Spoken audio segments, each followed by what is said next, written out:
Growing up in Little Rock, DMPJG became affiliated with the 23rd Street Wolfe Street Crips, one of the most recognized homegrown gangs in Arkansas.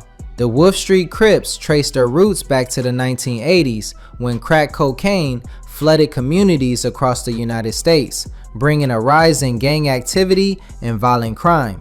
The set is commonly associated with the Neighborhood Crips Alliance and has remained one of the largest and most influential Crip organizations in the state. Raised in an environment where gang culture was deeply embedded in everyday life, DMPJG witnessed the realities of street life firsthand. The streets of Little Rock shaped much of his upbringing, experiences that would later influence his music and storytelling. But despite coming from one of Little Rock's toughest environments, DMPJG refused to let his circumstances define him. Through street politics, personal struggles, and a relentless pursuit of success, he turned his experiences into music that resonated with listeners across Arkansas and beyond. Overlooked by many, but respected by those who know his story, DMPJG continues to build his name against the odds. This is the story of Arkansas Rich Crip, DMPJG.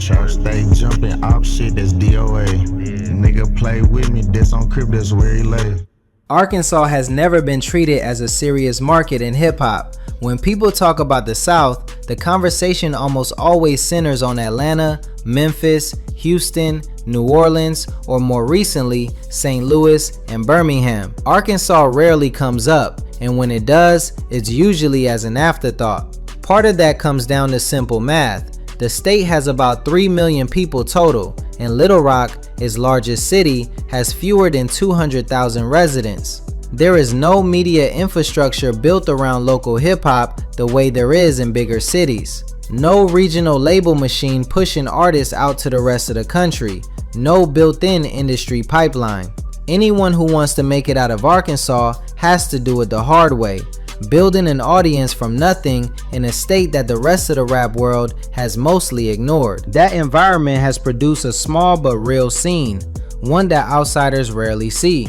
Bankroll Freddie out of Helena became the most visible name to come out of the state, eventually signing with Quality Control and putting Arkansas on the map in a way it hadn't been before. Carrie Foe out of Little Rock built a name nationally through a different lane, mixing rap and R&B influences into something that got picked up well outside the South. Hunter Beard turned a hard upbringing and prison time into a career built on raw honesty. Big Fizzle out of Blytheville signed to Gucci Mane's label and landed a placement on a Fast and Furious soundtrack. These are the names that occasionally break through. Behind them is a much longer list of artists who never get that same shot, who build catalogs and followings entirely on their own terms, with no label, no national press, and no algorithm boost, because the system that decides who blows up was never built with small, overlooked states in mind. DMPJG is one of those artists. Based out of Little Rock, James Grant, or known as DMPJG, has spent years building a catalog the way most independent artists have to, one release at a time with no shortcuts, a steady stream of singles and collaborations rather than one viral moment he's been able to ride. Tracks like Magic Trick, Duck Duck Goose, Time We On, and I Can Put You On feature his frequent collaborator DMP Jefe, a name that shows up again and again across his discography. More recently, he released a track called Independent alongside a collaborator known as RMC, a title that, whether intentional or not, sums up the entire arc of his career so far. This is not the catalog of someone waiting around for a label to discover him. It's the catalog of someone who decided a long time ago that the only way forward was to keep working regardless of who was paying attention. What makes artists like DMPJG worth paying attention to isn't a marketing story. It's the simple fact that they kept going anyway, year after year, release after release, without the safety net of a label advance or a built-in audience. An artist either keeps creating because they genuinely love the craft, or they stop. Like many artists whose music is rooted in real-life experiences, DMPJG's story has not been without controversy.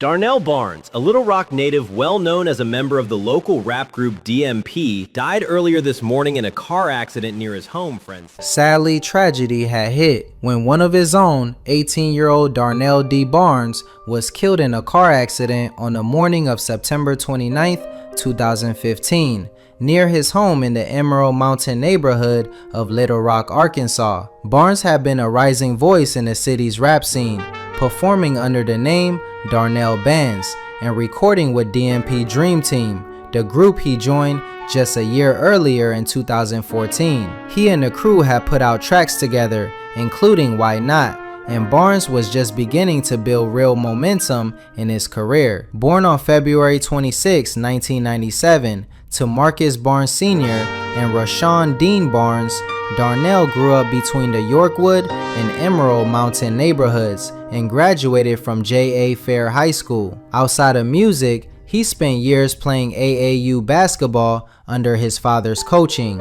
and people who knew him described an energetic, playful kid who threw himself fully into whatever he loved. By the fall of 2015, that included a real shot at the music industry. He just gotten back from a trip to Atlanta where he was meeting with potential management, and he had plans to return on October 7th to get in the studio with producer Drummer Boy. He never made it. The accident that took his life happened just days after he come home from that Atlanta trip, cutting short a career that friends and collaborators believed was only getting started. Barnes was laid to rest following a memorial service on October 3, 2015 at Clayton Chapel Missionary Baptist Church in Sherwood, Arkansas, with burial at Oakland Cemetery. He left behind his parents, 2 brothers, a sister, his grandparents, and a wide circle of family and friends, along with a local rap scene that lost one of its most promising young members before he ever got the chance to see how far he could go. The loss of Darnell Bands sent shockwaves through DMP, but for DMP JG, it hit on a much deeper level. Darnell wasn't just another artist in the group, he was a friend, a brother, and someone JG had watched grow alongside the movement they were building together. After the loss of Bands, DMP JG knew he had to get it out the mud by any means necessary. Determined to make a name for himself, he started his own motion, becoming a well-known figure in the streets under the name Stacks Capone from 23rd Street. As his reputation grew throughout Little Rock, so did the attention from law enforcement. Public arrest records associated with James Grant Jr., aka DMPJG, show multiple arrests between 2018 and 2026 by agencies including the North Little Rock Police Department and the Saline County Sheriff's Office. The charges listed in those records included allegations of simultaneous possession of drugs and firearms, possession with intent to deliver controlled substances, possession of drug paraphernalia, theft by receiving, obstructing governmental operations, failure to appear, and several traffic-related offenses. Some of the arrests involve repeat allegations of simultaneous possession of drugs and firearms, while a 2020 arrest reportedly carried a $25,000 bond. However, it's important to distinguish allegations from convictions. The publicly available records document arrests and charges at the time individuals were taken into custody, but they do not establish guilt. Based on the information currently available, it is unknown whether any of these charges resulted in convictions, were reduced, dismissed, resolved through plea agreements, or otherwise adjudicated by the courts. Regardless of how those cases were ultimately resolved, the records provide additional context to the environment and experiences that have shaped DMPJG's career. For many listeners, his music reflects the realities of growing up and navigating life in Little Rock, a city where opportunities can be limited and where many independent artists are forced to build both their careers and reputations without the support systems available in larger music markets. This is also where the conversation about recognition gets complicated.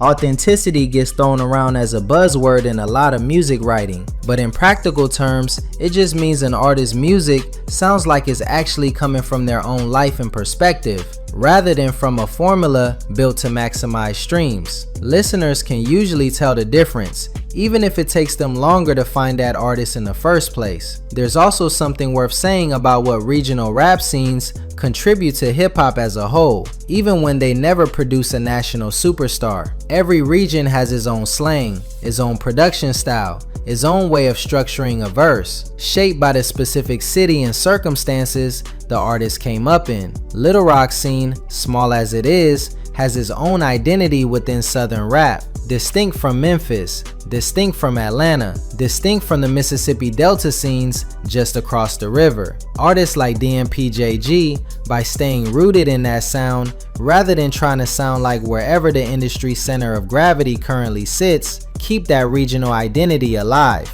Even without national attention, that has value.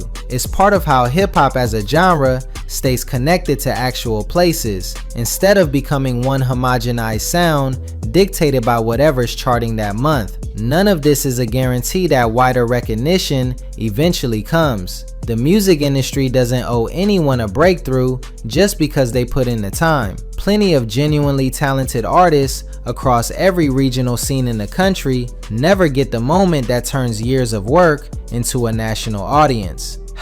That's an uncomfortable truth, but it's the honest one. What can be said with more confidence is that an artist's catalog doesn't disappear just because the industry hasn't caught up to it yet. Streaming has changed that part of the equation, even if it hasn't fixed the discovery problem. A song released with almost no attention 5 years ago can still be found today, can still find a new listener today, can still end up on someone's playlist today, in a way that simply wasn't possible before streaming existed. That's not nothing. It means the work an artist like DMPJG has been doing isn't locked into a small window of relevance. It sits there, available, for as long as the platforms exist, waiting for whoever eventually stumbles onto it. That's probably the most realistic way to think about where things stand for him and for artists like him across Arkansas. Not as a guaranteed underdog story building toward an inevitable breakout, because there's no way to know if that's coming. And not as a tragedy of wasted talent either,